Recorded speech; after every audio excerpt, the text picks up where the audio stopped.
Hi, welcome. It's December 2022.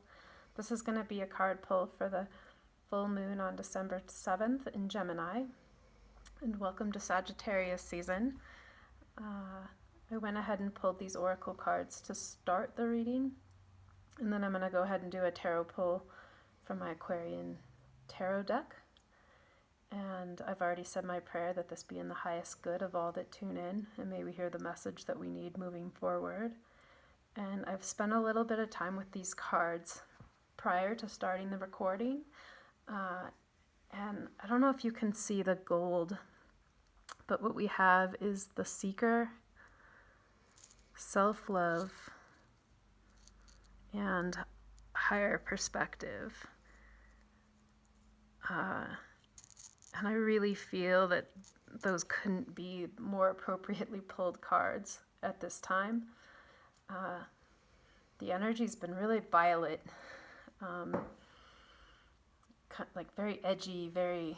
I thought the Sagittarius season would lighten it up a little, but I feel like it's just adding more fuel to the edginess.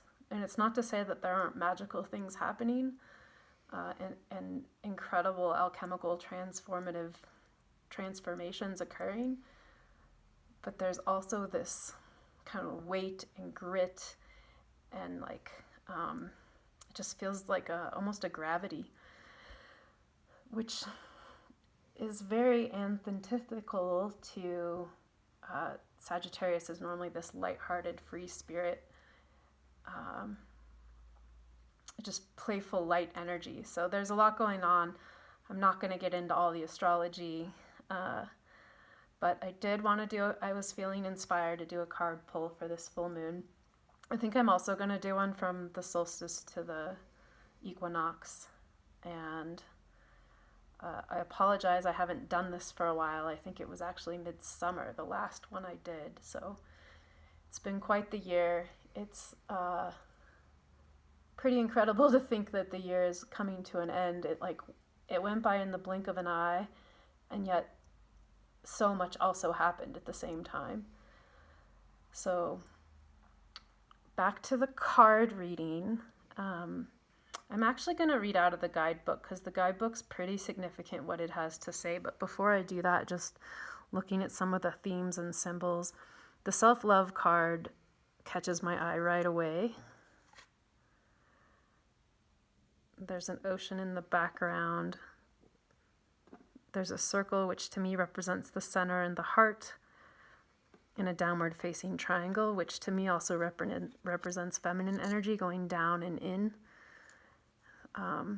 Somewhat like allowing the chaos, allowing the flow, not trying to control, being able to be present with whatever is showing up for you, but holding the container of self-love. And then I also find it interesting that it's a peacock, which the beautiful peacocks are males. So there's sort of also a reference to a balancing of masculine and feminine energy. I guess I'm imagining like a really safe masculine energy holding a safe space for the feminine to be however she needs to be. So that takes kind of a lot of work to do that, and to do that obviously within or without in a relationship. To be present with what is and allow what is and not try and problem solve or fix isn't anything we've been taught or conditioned to do. So, but this isn't, the message isn't for another. This is for self-love, like how to have love for yourself. So that, if nothing else, is the main message. This is the first card I pulled, and this is the main message for the full moon in Gemini. And I also like that that's the circle for the full moon, even though in these two cards, if you can see, there's like a downward half moon. And then this one has a crescent moon. So, and then we also have, so we have wings and we have wings. And then on the peacock feathers, there's like the eyeballs. If you've ever seen a peacock feather, kind of reminds me of aspen trees where it feels like you're being watched, like there's a higher consciousness. And then I feel like that really fits there's a higher perspective going on to whatever is happening right now that's going to carry us. And again, with the higher perspective card, there's more downward facing rays of light than there are upward. So again, this idea of root to rise. So the card is higher perspective, but it's like we got to go down and in to go up and find freedom. And freedom is also a Sagittarius archetype. And Sag is also the higher truth, the higher perspective, the bigger picture. So even if things don't make sense up close, when you pull back, they often do.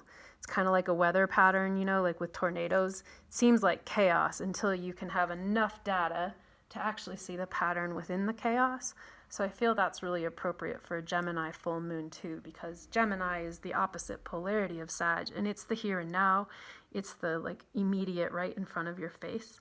So sometimes it can be hard to see that is serving something greater. So I feel like that's a reminder for that. And then the Seeker card is it's just such an interesting card. There's like little teeth falling from the sky. And then I don't know if that's a river behind there or a path in the woods. But there is this open-handed surrender to being on the path, the sacred path. And I think I originally went to the guidebook because I was curious about those teeth. Why is there this open-hearted, teeth can represent what we're chewing on. They're part of the structure. They're part of, I guess it would be the first stage of digestion when you chew something. But why are there just teeth falling through the sky? I find that fascinating. So I went to the guidebook. It mentions nothing about the teeth, but I'm going to go ahead and just read these because I just feel this is so relevant. I couldn't have specifically chosen better cards. So now I'm going to read these. And, at any time, please let me know if any of this resonates. So the Seeker indicates a need for energy, movement, vitality, and excitement. The Seeker is childlike at heart and has faith that at its core, the world is a beautiful place. As we grow older, it's easy to lose touch with our innocence and sense of wonder.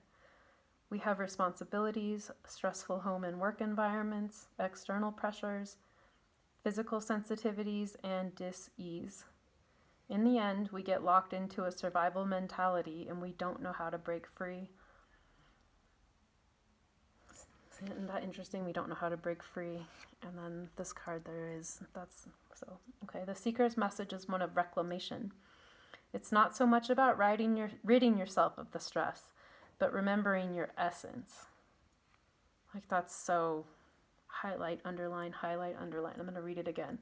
It's not so much about ridding yourself of the stress, but remembering your essence.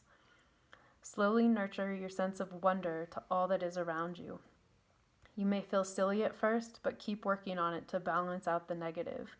Replace statements of what if everything goes wrong with what if everything is exactly as it should be. Balanced Seeker energy is one of empowerment, curiosity. That's also a Gemini, a higher function of Gemini for the full moon, and feeling confident to navigate both external and internal worlds. If the Seeker is out of balance, you may be a bit untethered. You may be pushing yourself on to the next thing, thinking that may be your cure. An unbalanced Seeker energy may also give their power away to others.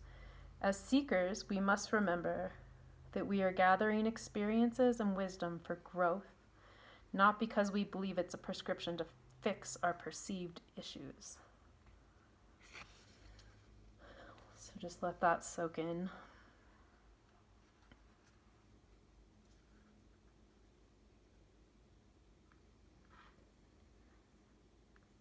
Okay, self-love. Loving oneself is one of those larger concepts that's difficult to truly integrate. We are conditioned from birth to doubt ourselves, compare, deny, or minimize our gifts, hide ourselves away, and change who we are. This brainwashing is crippling. We become adults who have to fight to remember ourselves. We recognize the importance of loving and accepting ourselves, but releasing those voices and negative tapes that play in our head can feel impossible. Beyond that, we often decide that we need self-love in order to attain or achieve something, i.e., I need to love myself so I can attract a partner. But to truly love oneself is to do so without any expectations or hopeful outcomes. The relationship with oneself is the most intimate relationship we will ever have, and it's a daily endeavor. Rather than viewing self-love as a day of pampering or fighting that which is holding you back, let all of it fall away for a few moments. Ask your heart, body, and spirit when you wake up, what do you need? What do you need from me? How can I support you? What will nurture you? How can I deepen my relationship with you? Continue to check in with yourself throughout the day. And the peacock, it says, imagine seeing a peacock sulking around and hiding its colors and feathers. It wouldn't seem quite right. Anyone who has seen a peacock in real life will tell you this is the opposite of what they do. They're incredibly aware of their majestic qualities and use it to their advantage, especially in mating.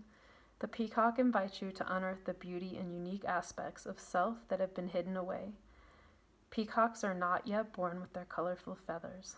Those grow around 2 years of age.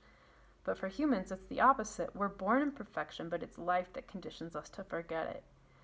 So peacock is an ally for standing proudly in who you are.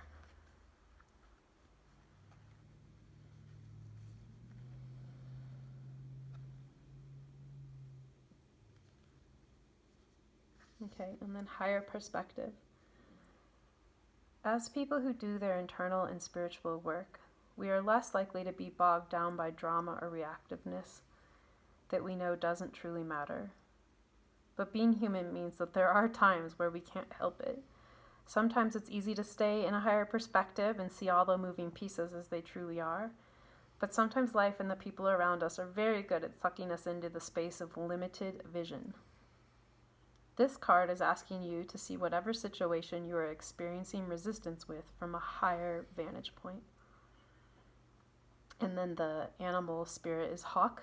So hawks have always been known for their pronounced vision and keen hunting skills. Most often they are seen circling while hunting for prey. Anyone who has observed hawks may have noticed that smaller birds often attack and antagonize them. This is called mobbing, and the birds are trying to drive away the hawk out of the area. But very rarely do hawks really fight back. Instead, they conserve their energy and find a new area. Such as life circumstances may try to bring us out of our center. It's important to remember you have the option of choosing a new behavior and a new environment for yourself. Call on hawk when you need an ally in rising above.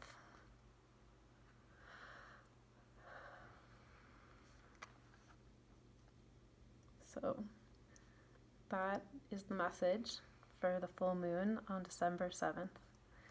And if that's all you have time to listen for, I feel like that is more than enough and I could stop and be complete. But because I'm inspired, I'm going to pull more of the traditional tarot cards.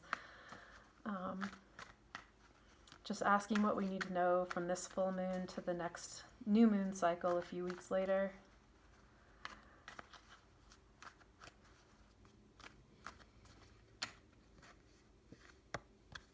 Okay. Page of Rods.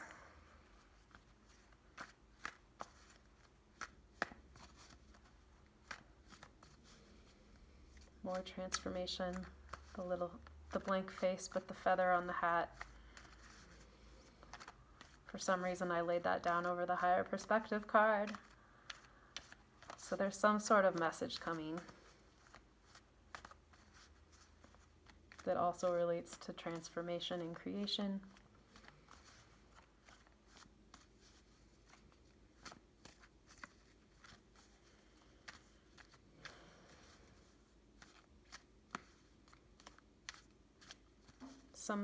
feel like it's some sort of message on how to move forward in a way to find freedom, find a new environment, or even just the remembering you can choose a new behavior, even when faced against pretty challenging circumstances and or just even the current energies.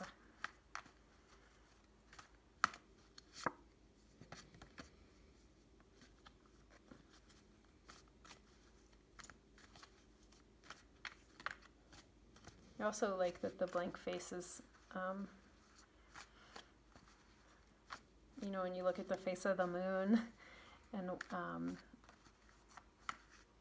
also just like a blank canvas.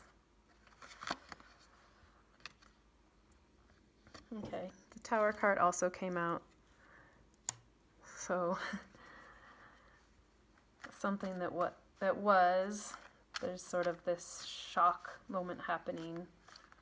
And that card's really beautiful because it kind of has all the elements in it, right? Like there's the waves and the mountains, there's the fire, the lightning, the air. So it's got all the elements.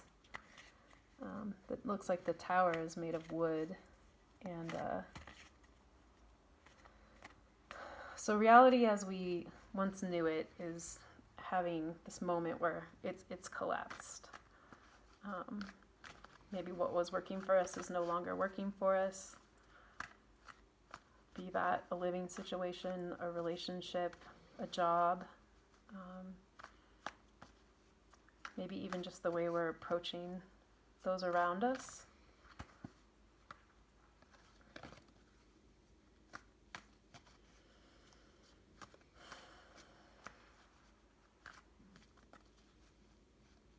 And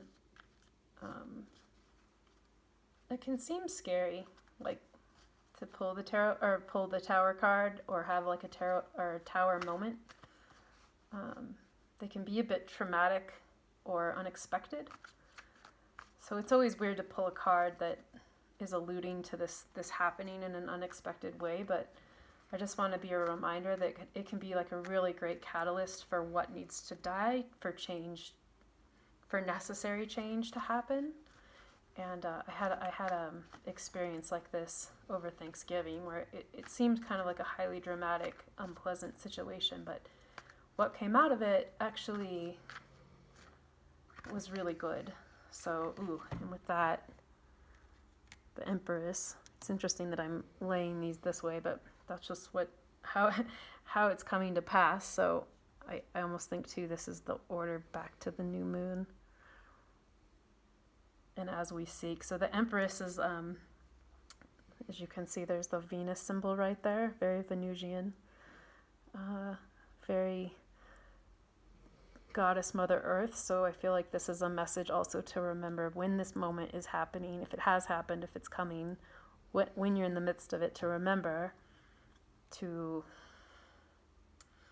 feel the stability and presence of Earth under you, even if things feel really unstable right now, which they do. And I feel like this is also a message of some kind of, if not prosperity, like something moving in a more motherly direction, a more beneficial direction, a more like loving,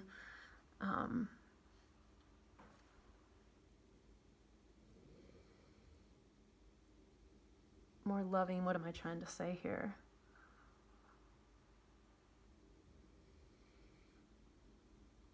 That like good things are coming from the seeming chaos. Back to that seems to be a pretty prominent message that is really wanting to come through right now.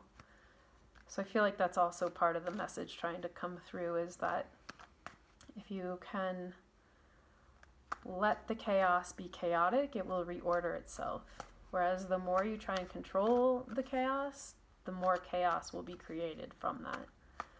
So there's this stepping back, putting your hand, like opening your hands and kind of trusting this more like Mother Earth Goddess energy.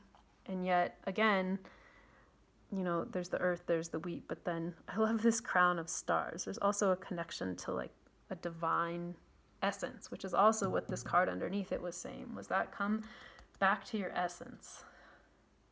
I feel like I can't be reminded of that enough.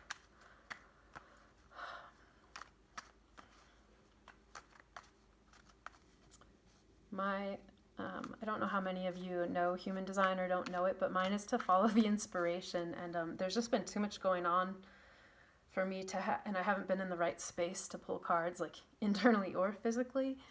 And yet, a few days ago, I did an Akashic reading, and I just found the messages that I got for me personally really inspired. And so I'm following my inspiration, and I'm really glad I did, because I feel like there's a lot of power in following the inspiration,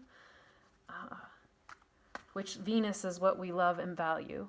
So there's also a message here to follow your inspiration, despite whatever structures, relationships, or things that used to really give you comfort, if they're no longer the ground beneath your feet. You've got to find a different ground.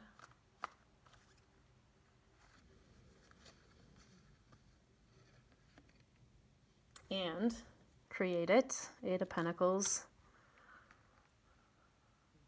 So Pentacles is the earth. That's very appropriate too.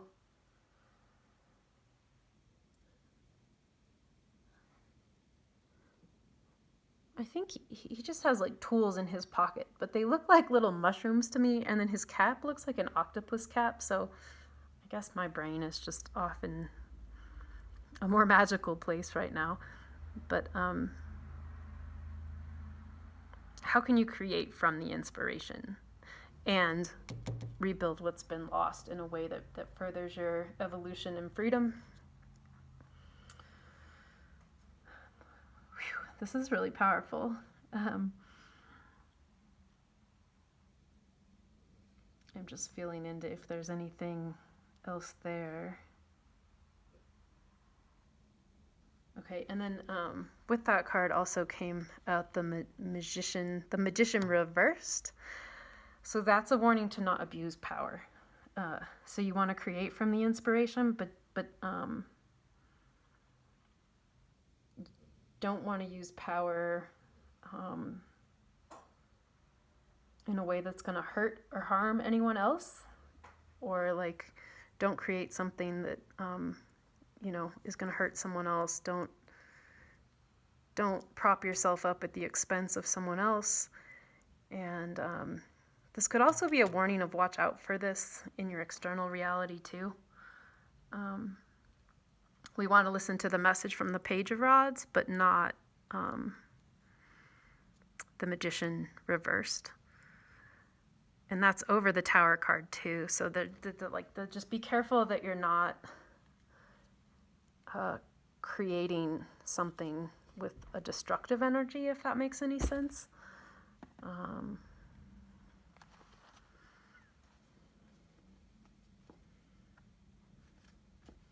Which is interesting because the Empress is good luck and the Magician reversed is bad luck. So there's kind of like a little bit of both going on here. Feels like it's also saying when you're in tune with your essence, there's good luck, and when you're in tune with what is collapsing or focused on the external world, that could seem when there's bad luck. But really a message of to not don't use your power for destructive ends.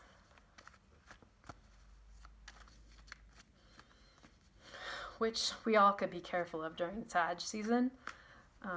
Like I mentioned at the beginning of this reading, when we were deep in Scorpio season in November, I was like really looking for, I just love, December is very magical. It's my birth month. I have a lot of Sagittarius planets in my own chart. They're in a water house, so I'm incredibly sensitive and an incredibly free spirit. But I think I was just really looking forward to the Sagittarius energy. But it more seems like we're kind of in this, like, everyone's on edge and there's dry tinder. And the smallest thing could spark a huge fire. So don't throw your cigarette butts out the window. Be mindful of what you say. that could hurt someone else, or just that, again, being reactive instead of responsive. Everything just feels like that. And if, you know, if something needs to burn and that is the Tower moment, then so it is. Okay, and did you hear that card fly out? We've also got the Two of Swords reversed. We have some reversals coming through. A lot of times reversals are negative, but are viewed that way. The Two of Swords is that being blindfolded and can't make a decision and feeling really stuck. So it reversed is actually a good thing, in the sense that it's like the end of something that isn't working. It's the end of a stalemate, a falsehood, or disloyalty.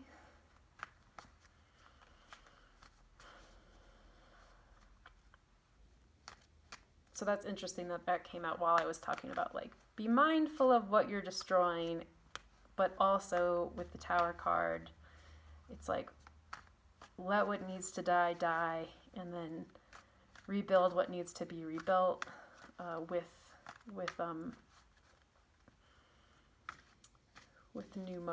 new movement and new growth.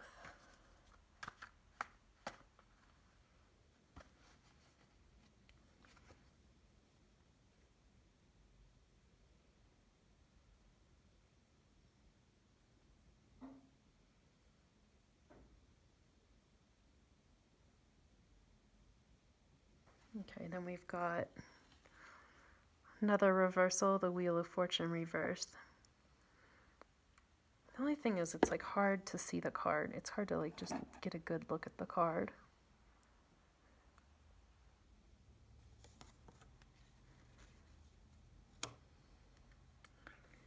And this reversal is just saying the quality of your involvement will be the measure of your reward as it relates to breaking free. So you definitely want to participate, and because the wheel itself is just the ups and downs, right? Like the wheel is always changing. So if you're up, what goes up must come down. What is down must goes up. It's never stagnant. Like sometimes when we feel in the pits of it being horrible, it's like we never think we're going to get out of it. And then when we're on top of the world, we never think we're going to go there. So there's always this change resulting from prior events. Sometimes upright, this can indicate that it's going to take a turn for the worse, but reversed, at least in this deck, it says your involvement will be the measure of your reward. So I don't like to look at things in rewards. Why can't I talk today? It's this Mars retrograde in Gemini. I don't always like to look at things in terms of punishment and reward. I feel like that's a conditioning that's been bred into us to control us, and I don't think that's how the universe actually works. Ten of Swords. Completion. Okay, I'm going to pull one more card after that, and then we're going to call this good. So it's not about are you doing a good job or a bad job, and are you being rewarded or punished. It is, though, what's that old quote from Fight Club? Like, you decide your level of involvement with whatever you're participating in. So whether that's your relationship, your work, your whatever really, really matters to you right now, like how much energy are you giving to that? And I guess I'm still talking about the Wheel of Fortune card, but that Ten of Swords came out when I was like, I don't really like talking in terms of punishment or reward. So I feel like that is saying an end.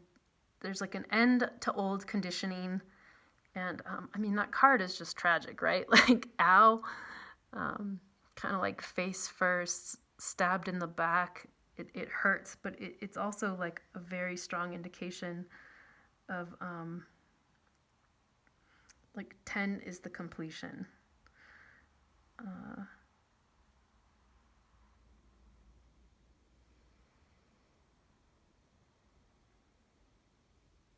It's funny. This deck says it's not a card of a violent death, even though it's like such a violent image of a death. That doesn't really make sense to me, but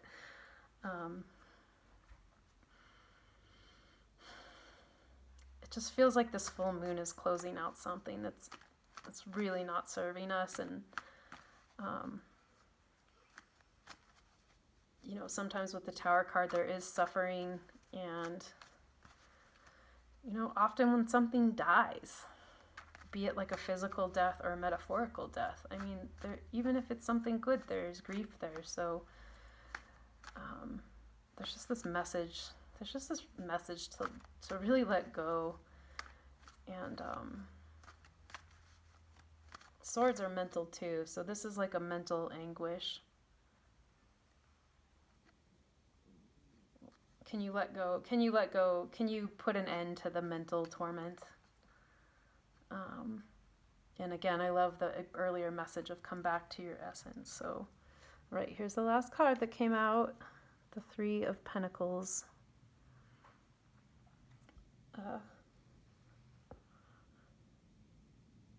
Again, laid over the Eight of Pentacles, so I find that significant. But you know, the triad's one of the strongest points, and then whereas the Eight of Pentacles, it looks more like the guy hard at work to create his vision. Again, we have like blue skies, and then there's a more innocent version here, creating.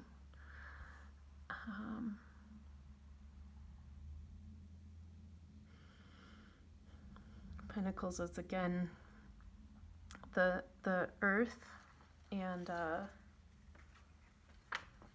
it's almost like what do we mentally need to let go of in order to be in the present moment, and find an inner mastery, maybe over our thoughts, and then also what are we participating in that we care about, that we can bring like our skill to something that's our unique contribution to the world of what we're trying to build.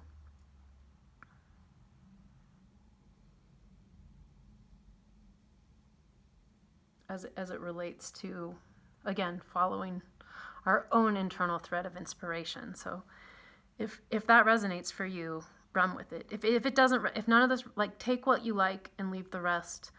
I'm translating the best as I can as it comes through, and I hope you find something in this helpful. I feel like this is a really, really powerful read, and if you stuck with me this long, thank you.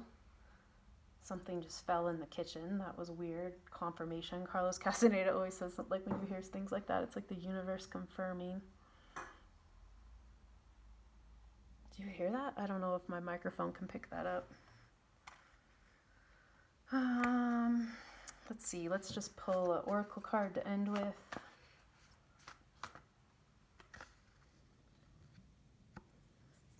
Ooh, that's beautiful. The presence of love will always cast out fear. Look at that. It's like the big bright full moon. That's perfect.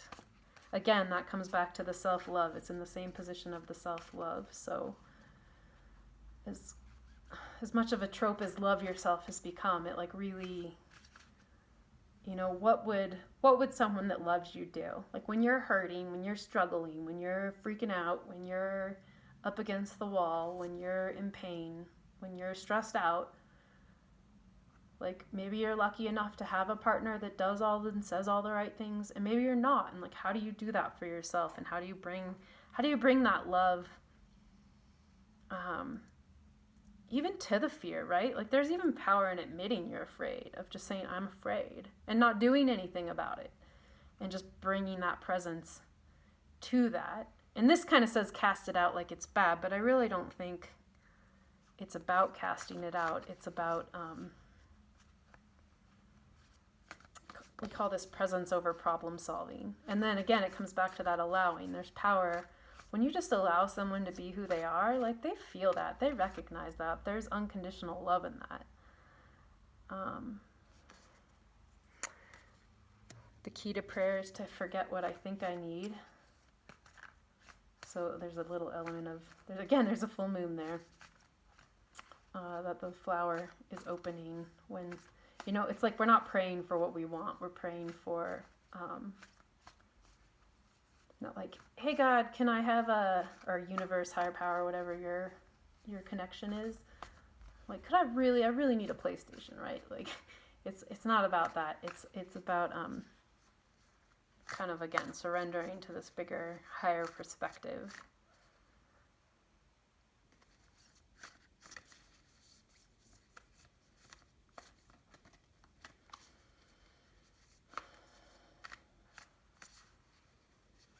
There's all this like pink energy to the light too, which I've heard, we say the heart chakra and the heart center is green, but I've actually heard that it's pink. Ooh, here we go. And oneness is my true nature, which comes back to that, remember your essence. And because I haven't done a read in so long, and I've already gone plenty over time, let's just do one animal spirit card to end. It's like true to classic form. And again, look, there's like a full moon there too. It's like, whoa. This is definitely the message for the full moon.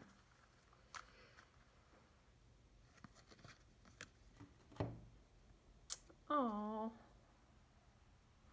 Devotion, protection, and service. The dog came up. I love that for Sagittarius season.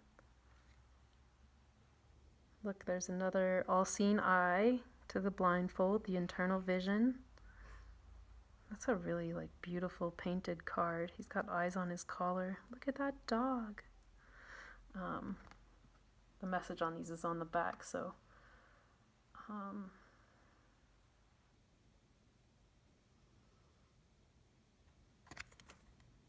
it just, the most important part is devotion, protection, and service. So, and also, right, like you might be having trouble loving yourself, but then like animals and dogs are just such a good reminder of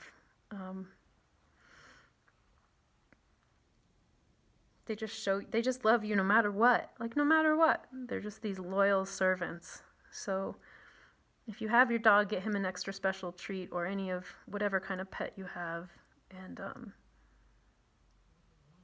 hold this energy in your heart moving forward this full moon.